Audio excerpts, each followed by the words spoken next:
ገና 47 ዓመቴ ነው። መቼም ሆድ የሰጠ አምላክ ምግብ ይሰጣል የሚባለውን ግምት ይዤ እኔም ወንድ ስለሆንኩ አንድ ሴት ለማግባት አሰብኩኝ። ከዛ አንዷን ጠጋ ብዬ ጠየቅኳት ለጋብቻ። ለመሆኑ ስንት ዓመት ነው አለችኝ። እድሜዬን ነገርኳት። ይሄን ያህል እድሜ አንተ ወይ ቄስ ሆነ ነው ወይ ጦንቃኝ ሆነ ነው?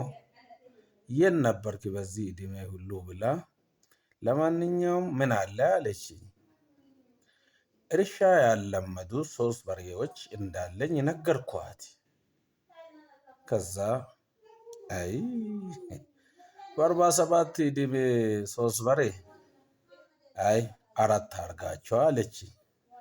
እኔም በሷ ንዴት ተናድጄ ከሷ ንዴት በተነሳ እንደው ምን አለ አስገድጄ ቢደፍራት ብዬ አሰብኩኝ። ለካ የሀገራችን ሕግ አለ። እሱ ደግሞ ሙታን የሚቀሰቅስ ሕግ፣ ጠንካራ ሕግ። አቤት አቤት ጭካኔ! አቤት የዕድሜ ዕዳ! በጣም ያሳዝናል።